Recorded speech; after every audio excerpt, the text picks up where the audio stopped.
সরকার নেই। 1 লক্ষ পাউচ জলের প্যাকেট বিতরণ আমরা করেছি।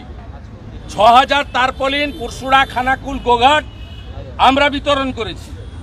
আজকে ভারত সেবাশ্রম সংঘের সন্ন্যাসীদের সাহায্যে আমরা যে চাল, ডাল, আলু জোগাড় করেছিলাম, তমলুকে সাংসদ কার্যালয়ের সামনে থেকে রান্না হয়ে 10,000 জনের খাওয়ার বিতরণ চলছে 11টা থেকে দাসপুর, ঘাটাল এবং পাঁশকুড়ার সব গ্রামগুলোতে আমরা করছি, ওরা নয়। সরকার নেই, সরকার নেই। সরকার আছে তো খিচ মেরি ফটো। ত্রিপুরার একজন ব্যবসায়ীকে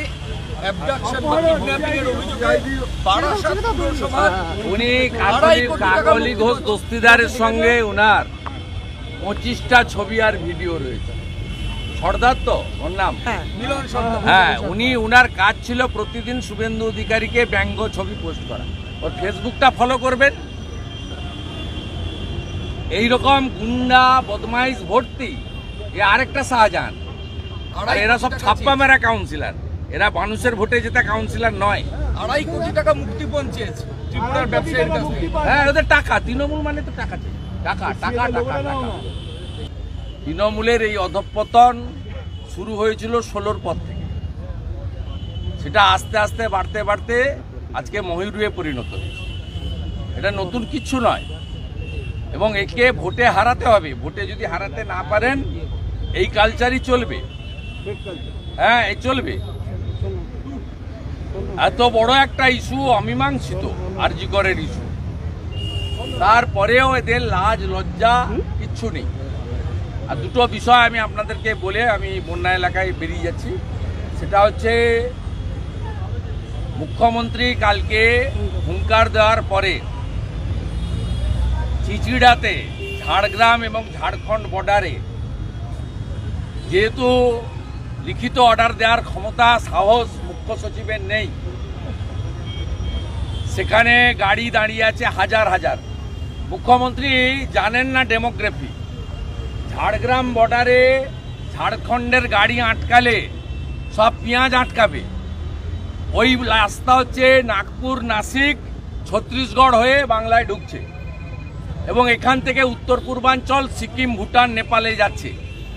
ভয়ঙ্কর পরিস্থিতি করেছে ওখানে একটা। আর দ্বিতীয় করেছে কুলটিতে, ঝাড়খণ্ড বর্ডার, সেখানেও কয়েক হাজার গাড়ি দাঁড় করিয়ে রেখেছে।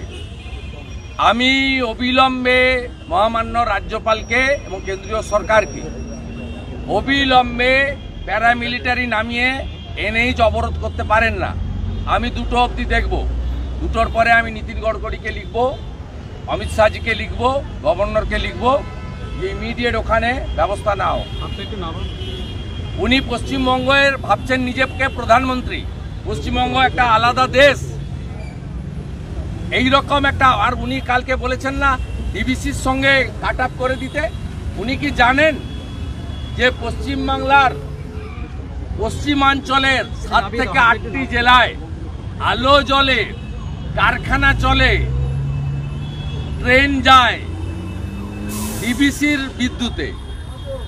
একটা পাওয়ার প্ল্যান্ট করতে পারেননি, 1 ইউনিট বিদ্যুৎ নতুন করে জেনারেশন করতে পারেননি, ডিবিসির উপর নির্ভর করেন, আবার ডিবিসিকে সঙ্গে সম্পর্ক কাট আপ করবেন বলেছেন। আমি আপনাকে চ্যালেঞ্জ করছি, আপনি যদি মুখ্যমন্ত্রী হয়ে বলে থাকেন আজকে বিকেলের মধ্যে ডিবিসির সঙ্গে সম্পর্ক ছিন্ন করুন, রাজ্যের 8টা জেলা অন্ধকারে ডুববে।